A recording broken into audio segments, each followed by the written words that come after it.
Hey guys, Dan here with Battlefield Curator. And not too long ago, I made a video about how you guys should be doing your research when you go try to find military surplus weapons.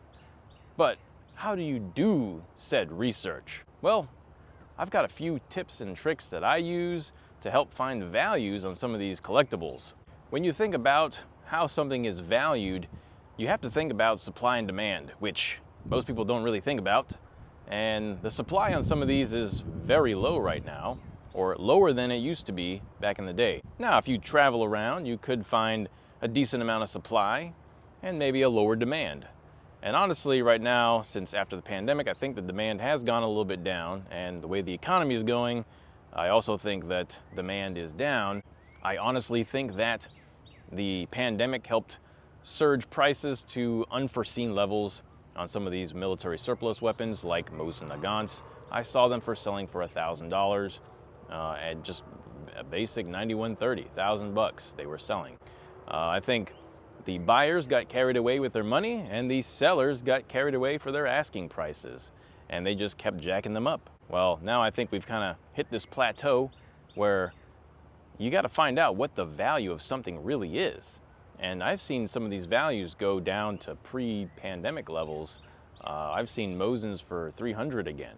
So what you got to be looking for is military surplus that is cheaper than what some of these high-priced sellers are asking for them. If you can find something right now that is priced for what it used to be 5-10 years ago, I think you're in the money on it. I think you're gonna get a good deal.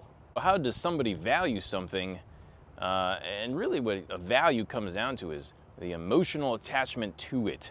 Like something that they just can't live without, and if the price is what they don't care about or what they feel is good enough for them, then they're gonna value it at that price. Now, that's not necessarily saying that everybody's gonna value something at that price. Like I might think Mosins are worth 200, but Billy Bob Joe bought his for 400, and his assumption is that they're all should be priced at 400. But then again, you might have a guy that says, well, this is no ordinary 9130. No, this is an X Sniper. And so maybe he values that M9130 X Sniper at $600, whereas the other two guys say, hey, no, those are worth 200, and the other guy says that's worth 400. What it comes down to is you got to do the research on what you're looking for and know what it is you're gonna get or what it is you're getting.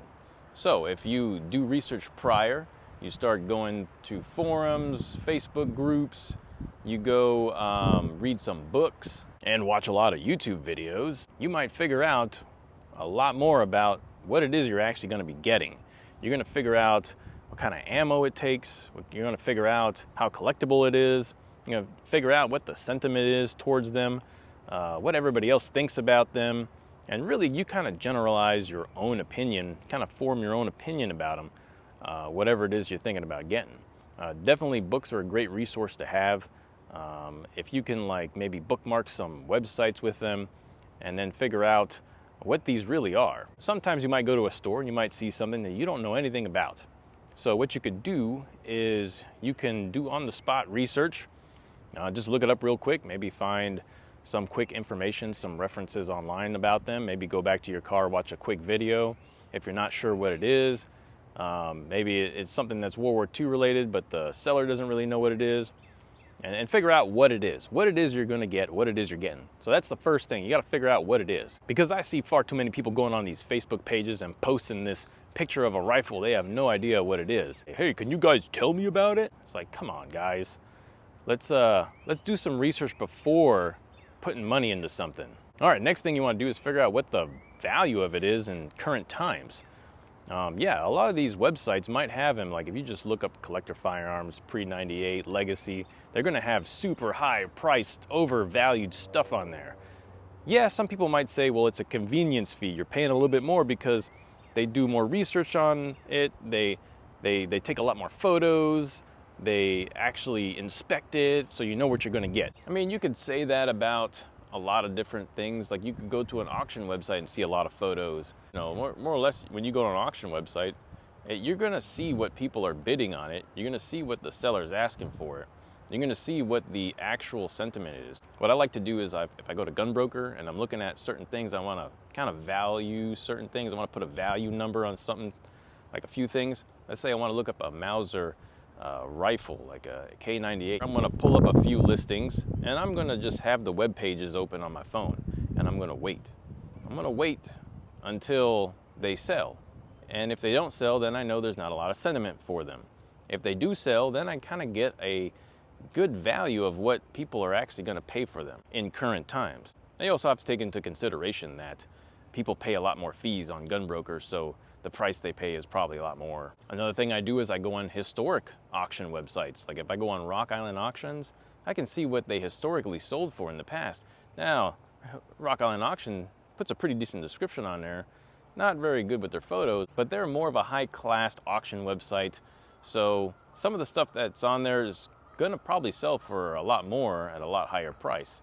You're talking about sophisticated investors, sophisticated individuals that will be bidding on these rifles and weapons and pistols through Rock Island Auction. How many of you guys have actually gone on Rock Island Auction and bid on something? Think about it.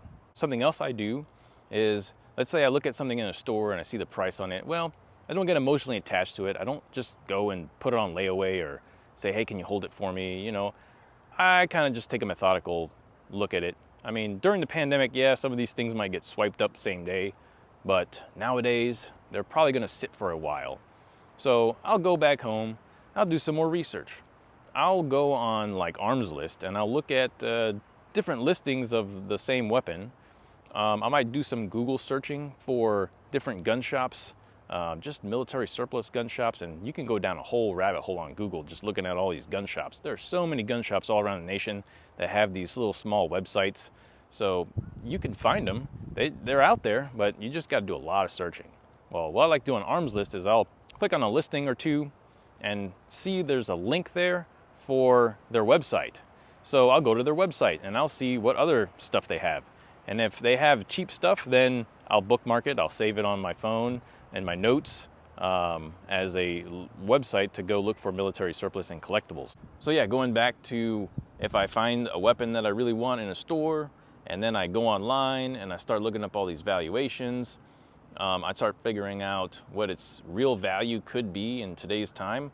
I can gather a database of different valuations, different prices that everyone's asking. This is the average price of what they sold for. This is the average price of what people are asking for them. And so like if I can get it for under this amount, then it's a pretty decent deal, probably a fair deal. And then you could keep that in your mind here.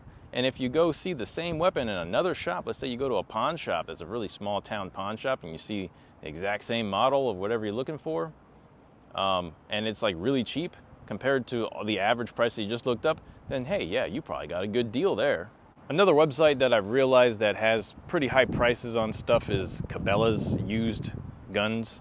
If you go to Google search and type in Cabela's used guns, you'll come across the Cabela's used gun library, and you could search in there and see what Cabela's is asking for some of these things, and they are also asking outrageous prices, let's be honest. But every so often you might find a fair deal, not a cheap deal, but every so often you might find something for a fair valuation. It just depends. But yeah, you might spend a lot of time searching on there. But they have some pretty cool stuff, and they've got a pretty big catalog. They try to catalog just about every store in the nation, but there's a lot of stuff that does get missed that doesn't go on the website. All right, now that I'm wrapping things up, I'd ask you to pulverize that like button and subscribe for the algorithms. Also, check out the description or the pinned comment for a link to my merch website. Get yourself a t-shirt, get yourself a hoodie, and represent Battlefield Curator.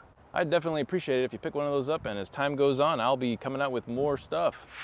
Well, overall, you just gotta do the proper research when you're looking at some of these military surplus collectibles. If you go to gun shows, you might see some of these outrageously priced things, and don't get tempted. You definitely have to hold back your emotions. So in order to prevent that, you want to look at, books, you want to look at YouTube videos, you want to read forums, you want to read all these things. Just do as much research as you can on specific weapons you're looking for.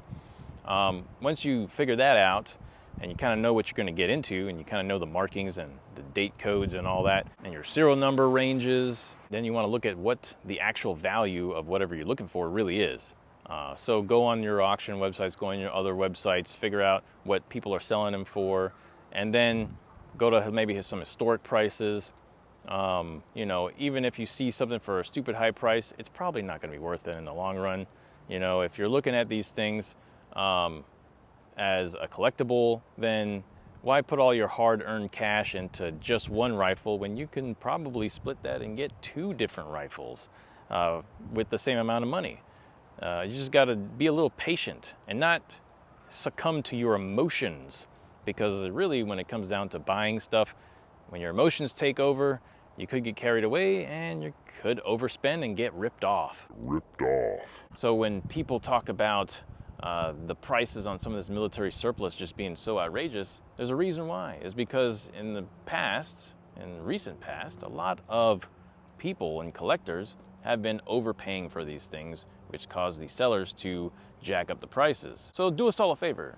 Do some research, find some good deals out there. Don't overpay for some of these things. And then maybe some of these new collectors just getting into it can get things at a good valuation as well.